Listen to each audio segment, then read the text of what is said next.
नमस्कार महाराष्ट्र. संजय गांधी निराधार योजना तसेच श्रावणबाळ निराधार योजनेच्या सर्व लाभार्थ्यांचं आजच्या महत्त्वपूर्ण व्हिडिओमध्ये सहर्ष स्वागत आहे. आज आपण अत्यंत महत्त्वाची माहिती जी आहे तर ती जाणून घेणार आहोत. त्यामुळे जर आपल्यापैकी कुणी चॅनलवरती नवीन असेल तर चॅनलला सबस्क्राईब करायला विसरू नका.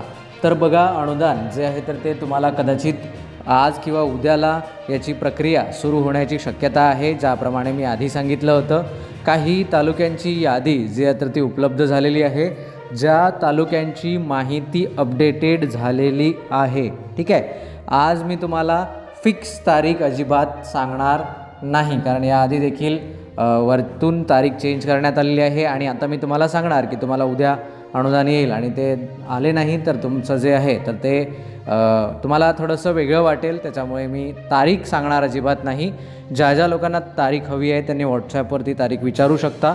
परंतु पब्लिकली तारीख सांगून काय होतं, बरीच श्रोता जे आहे तर ती नवीन असतात आणि ते पहिल्यांदाच व्हिडिओ बघतात आणि त्यामुळे मग त्यांना मी समजा उद्याची तारीख सांगितली आणि उद्याला अनुदान आले नाही तर त्यांचा जो विश्वास आहे तर तो कमी होतो. त्याच्यामुळे आज मी तुम्हाला तारीख सांगणार नाही आहे, स्थिती सांगणार आहे कोणत्या जिल्ह्याची जी आहे तर ती ज्या ज्या जिल्ह्यांनी ज्या ज्या विभागामध्ये, प्रत्येक जिल्ह्यामध्ये ज्या ज्या विभागामध्ये डॉक्युमेंट्स अपडेशनचे काम किंवा मग जे काही सर्व काम आहे, म्हणजे तालुका रेडी आहे आता पैसे वाटण्यासाठी जे आहे तर ते तालुका स्तरावर सर्व काम पूर्ण झालेले आहे, अशा तालुक्यांची माहिती यादी मी सांगणार आहे.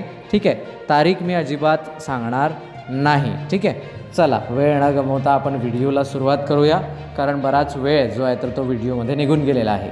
तर बघा, आजचा आपण पहिला तालुका घेऊया, ज्या तालुक्यांचे डिटेल्स आपल्याला अपडेट मिळालेले आहे. ज्यामध्ये आजचा जामखेड पहिला तालुका आहे अहिल्यानगर विभागातील. या तालुक्याची माहिती सर्व अपडेटेड झालेली आहे आणि सर्व जे आहे तर ते डॉक्युमेंट्स ओके आहेत, म्हणजे सर्व काम पूर्ण झालेले आहे. त्यानंतर पुढील तालुका कर्जत तालुका, त्यानंतर पुढील नेवासा, या देखील दोन्ही तालुक्यांचे डॉक्युमेंट्स आणि इतर सर्व काम जे आहे तर ते तालुका स्तरावर आता मार्च महिन्याचे अनुदान मिळण्यास पूर्ण झालेले आहे.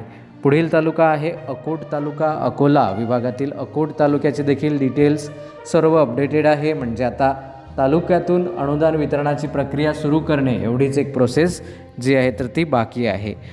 त्यानंतर पुढील जो तालुका आहे मूर्तिजापूर, या देखील तालुक्याचे सर्व डिटेल्स आता अपडेट करण्यात आलेले आहे. परतूर तालुका आहे तसेच तेल्हारा, या दोन्ही तालुके देखील आता अनुदान वितरणाच्या प्रक्रियेसाठी सज्ज झालेले आहे. म्हणजे इथे काहीही अडचण नाही किंवा मार्च महिन्याचे अनुदान आता वितरण करणे एवढीच एक प्रोसेस या दोन्ही तालुक्यामध्ये बाकी आहे. पुढील जो तालुका आहे अचलपूर तालुका, अमरावती विभागातील, येथे देखील तालुका स्तरावर सर्व काम जे आहे तर ते पूर्ण करण्यात आलेले आहे. विशेष म्हणजे या तालुक्यातील बऱ्याच दिव्यांग व इतर सर्व लाभार्थ्यांचे डॉक्युमेंट्स ओके आहेत आणि ते चांगली स्थिती आहे अशा बद्दलची माहिती आम्हाला मिळालेली आहे. पुढील तालुका आहे अमरावती तालुका, ज्या लाभार्थ्यांचा आहेत तर त्यांच्यासाठी देखील सर्व काम आता पूर्ण करण्यात आलेले आहे. ठीक आहे, तरी देखील ज्या लाभार्थ्यांनी डॉक्युमेंट्स दिलेले नाही अद्यापही, त्यांनी आता हे अनुदान वितरण झाल्यानंतर पुढे डॉक्युमेंट्स देणे गरजेचे आहे. आता जर तुम्ही डॉक्युमेंट्स दिले तर ते स्वीकारले जाणार नाही किंवा ते घेऊन फक्त काय म्हणतात त्याला कपाटामध्ये ठेवले जातील. ठीक आहे, अमरावती या विभागामध्ये. पुढील तालुका आहे अत्यंत महत्त्वाचा चांदूर रेल्वे, तर या देखील तालुक्याची माहिती मिळालेली आहे. डॉक्युमेंट्स अपडेट करण्याचे काम पूर्ण झालेले असून इथे देखील फक्त वितरण करणे आता बाकी आहे. ठीक आहे, पुढे देखील बरेच तालुके आहेत, परंतु जर यामध्ये तुमचा तालुका अद्यापही आला नसेल तर तुम्ही तुमच्या तालुक्याचं नाव कमेंट बॉक्समध्ये लिहू शकता. त्याचबरोबर जर तुमच्या मनामध्ये काही प्रश्न किंवा शंका असतील तर ते देखील नक्की विचारा. बऱ्याच लाभार्थ्यांकडून फोनच्या माध्यमातून विचारलं गेलं होतं की सर अनुदान कधी येणार आहे. तर बघा, अनुदान आता लवकरच 2 ते 3 दिवसात पुढे येणार आहे. जर मी आज तारीख सांगितली तर तुम्हाला वाटेल की सरांनी ही तारीख सांगितली म्हणजे याच तारखेला अनुदान येईल, परंतु कदाचित ते अनुदान 2 दिवसाने जर वाढून आले तर तुम्हाला थोडासा विश्वास जो आहे तर तो राहणार नाही. त्या दृष्टिकोनातून तारीख जी आहे तर ती आज आपण तुम्हाला सांगत नाही आहे. आज काही फिक्स तारीख झाली सायंकाळपर्यंत तर निश्चितच त्यावरती आपण व्हिडिओ तयार करूया. पुढील तालुका बीड तालुका आहे. बीड तालुक्याची देखील स्थिती चांगली आहे, सर्व काम पूर्ण झालेले आहे आणि लवकरच आता अनुदान येणार आहे. पुढील तालुका आहे अत्यंत महत्त्वाचा केज तालुक्यामध्ये ज्या सूचना दिलेल्या होत्या तर लाभार्थ्यांनी सूचनांचे पालन करून जे आहे तर ते अनुदान वितरणाची प्रक्रिया आता पूर्णपणे कंप्लीट म्हणता येणार नाही, परंतु जे काम होतं तर ते कंप्लीट करण्यात आलेलं आहे व अनुदान वितरणाची प्रक्रिया सुरू करण्यास आता काहीही हरकत नाही या देखील तालुक्यामध्ये. अशी बरीच तालुक्यांची यादी आहेत. पुढील देखील तालुका आहे जो जाणून घेणे अत्यंत महत्त्वाचा आहे, ज्यामध्ये माजलगाव तालुक्याचा देखील समावेश आहे. तसेच परळी या देखील दोन्ही तालुक्यांचा समावेश आता इथे करण्यात आलेला आहे. ठीक आहे. अशा प्रकारे बऱ्याच तालुक्यांची यादी आहे ज्या तालुक्यांनी त्यांचे डॉक्युमेंट्स अपडेट करून जे आहे तर ते सर्व काम आता पूर्ण केलेले आहे. म्हणजे त्या तालुक्यामध्ये आज तर तुम्ही डॉक्युमेंट्स दिले तर आता ते पुढच्या अनुदानासाठी स्वीकारले जातील. म्हणजे आजपर्यंत बरेच काम पूर्ण झालेले आहे. त्यानंतर पुढील जो तालुका आहे मानोरा तालुक्याची माहिती जी आहे तर ती पुढे येते आहे. वाशिम विभागातील या तालुक्याची माहिती आपल्याला मिळालेली आहे. डॉक्युमेंट्स अपडेटचे काम पूर्ण झालेले आहे.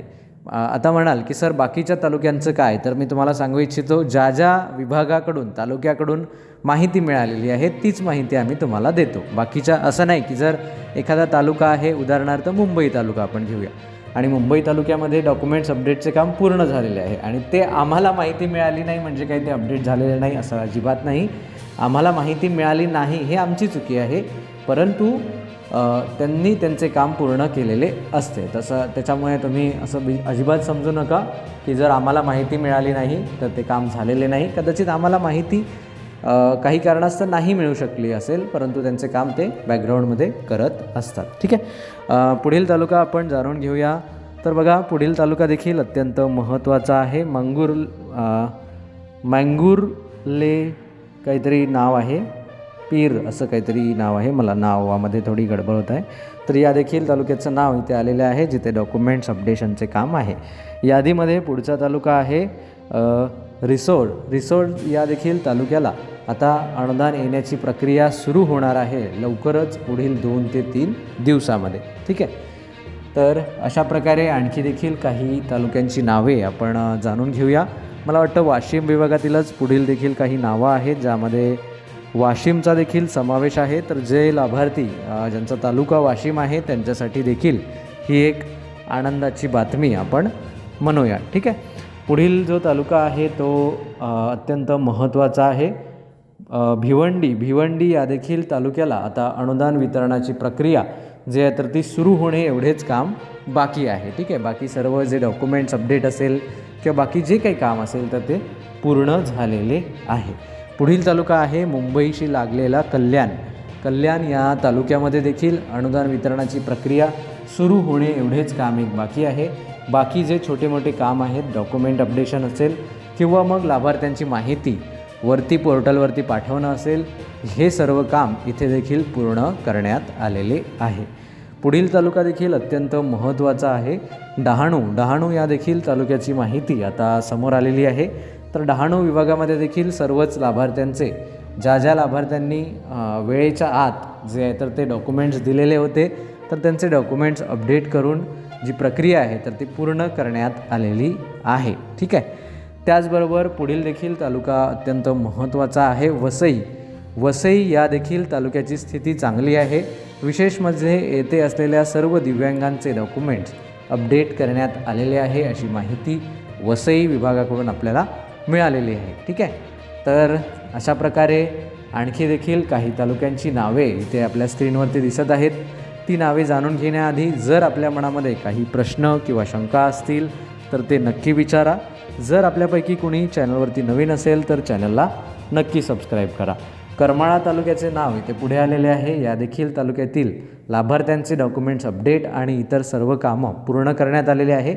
फक्त आणि फक्त 2 ते 3 दिवसात अनुदान वितरणाची प्रक्रिया सुरू करण्यात यावी अशी अपेक्षा आपण व्यक्त करूया. ठीक आहे. 2 ते 3 दिवसात येईल की नाही ही माहिती मिळालेली नाही आहे, परंतु एक बाकीच्या तालुक्यांना अनुदान मिळत आहे, त्यामुळे कदाचित करमाळ्याला देखील 2 ते 3 दिवसात मिळायला पाहिजे. पुढील देखील तालुका अत्यंत महत्त्वाचा आहे. तो देखील तालुका आपण जाणून घेऊया. मोहोळ या देखील तालुक्याची आता माहिती आपल्यापुढे शो होत आहे. इथे देखील पुढच्या 2 ते 3 दिवसात अनुदान वितरणाची प्रक्रिया राबवली जाणार आहे. तर बघा, अशा प्रकारे बऱ्याच तालुक्यांची यादी आपल्या स्क्रीनवरती आहे. या पुढील व्हिडिओमध्ये आपण पुन्हा एकदा जे आहे तर ते आज माहिती अपडेट करून सायंकाळपर्यंत किंवा उद्या सकाळपर्यंत काय नवीन माहिती आहे आणि कुठले अपडेट्स आलेले आहेत, स्थिती काय आहेत याविषयीची सविस्तर माहिती आपण जाणून घेऊया पुन्हा एकदा. त्यामुळे तो व्हिडिओ पाहायला विसरू नका. शक्य झाल्यास आपण जे आहे तर ते तालुक्यांच्या यादीसह लाभार्थ्यांचे नाव देखील देण्याचा आपण प्रयत्न करूया. ज्या ज्या लाभार्थ्यांचे सर्व डॉक्युमेंट्स ओके आहेत किंवा मग अनुदान येण्याच्या यादीमध्ये नाव आहेत, अशा काही याद्या आपल्याकडे आहेत. परंतु खूप साऱ्या याद्या आहेत, म्हणजे नाव खूप आहेत. जवळजवळ 29,70,000 लाभार्थी महाराष्ट्रामध्ये लाभ घेत आहात आणि त्या सर्व लाभार्थ्यांची नावे आपल्याला दाखवणे शक्य होत नाही. आणि महत्त्वाची गोष्ट म्हणजे बरेच लाभार्थी आपल्याला सांगतात की सर तुम्ही आमची PDF पाठवा. तर ती माहिती असं नाही की प्रत्येकाकडून आपल्याला माहिती मिळेलच असं काही नसतं, आहे की नाही. तर काय होतं की ती माहिती मिक्स आहे, म्हणजे पूर्ण महाराष्ट्रातील लाभार्थ्यांची यादी आहे, त्या वेगवेगळ्या आहेत. असं यादी नंबर 1, यादी 2 अशा पद्धतीने आहे. तर ते सॉर्टिंग अजून झालेलं नाही आहे या तालुक्यातल्या, या जिल्ह्यातल्या याद्या. त्याच्यामुळे ते आपल्याला कसं दाखवावं हा देखील एक मोठा प्रश्न आहे. आणि त्या यादीमध्ये बरेच लाभार्थ्यांनी आपल्याला अशा देखील पद्धतीची माहिती सांगितलेली आहे की सर जे आहे तर ते याद्या तुम्ही व्हॉट्सॲपवरती पाठवा. पण व्हॉट्सॲपवर त्या यादीमध्ये फक्त लाभार्थ्याचं नाव आणि हेच नाही आहे, तर त्या यादीमध्ये लाभार्थ्याचे नाव, त्यांचा आधार कार्ड नंबर, मोबाईल नंबर आणि इतर डिटेल्स देखील आहेत. मग ते डिटेल्स एकमेकांकडे जाऊ नये, कारण असं नाही की प्रत्येकालाच आपले डिटेल्स एकमेकांकडे गेलेले काही हरकत नाही, असं होत नाही. काही लाभार्थी असतात की तुम्ही आमचे डिटेल्स कसे दिले, आणि याबद्दल YouTube आणि इतर गाईडलाईन्स देखील सक्त आहेत. त्याच्यामुळे आपण एकमेकाचा नंबर किंवा हे देखील इतरांपर्यंत पाठवू शकत नाही. म्हणजे तुम्ही सर्व लाभार्थी जे आहेत तर ते जागृत आहात, परंतु बऱ्याचदा असं होतं की आपल्यापैकी हजारापैकी एखादा व्यक्ती असतो जो त्याचा गैरवापर करू शकतो. मग अशा कारणामुळे आम्ही PDF पाठवली आणि त्यामधून जर तुम्ही नंबर घेऊन आपल्यापैकी एखाद्या व्यक्तीने केलं, कारण असतातच हजारापैकी एक व्यक्ती असा असतो, मग हे केल्यानंतर याची जबाबदारी कुणाची? मग यामुळे कुठल्याही लाभार्थ्यांचे नुकसान होऊ नये किंवा यामुळे काहीही वेगळे घडू नये या दृष्टिकोनातून आम्ही तुम्हाला PDF पाठवत नाही, ठीक आहे. नाहीतर आमच्याकडे सर्व PDFs उपलब्ध आहेत ज्यामध्ये लाभार्थ्यांच्या याद्या आहेत. तर बघूया पुढे आपल्याला कशा पद्धतीने ते नावाची यादी तुम्हाला दाखवता येईल, ठीक आहे. तर आजच्या पुरतं इथेच आपण थांबूया. आजचा अत्यंत महत्त्वपूर्ण व्हिडिओ होता. अशाच प्रकारच्या व्हिडिओजसाठी आपल्या चॅनलला सबस्क्राईब करायला विसरू नका. आणि तुमच्या मनामध्ये काही प्रश्न किंवा शंका असतील तर ते नक्की विचार. तुमच्या तालुक्याच्या एक्झॅक्टली तारखेची माहिती हवी असल्यास तुम्ही व्हॉट्सॲपवर मेसेज करू शकता. आपला व्हॉट्सॲप नंबर देखील तुमच्याकडे दिलेला आहे. चला, धन्यवाद, नमस्कार.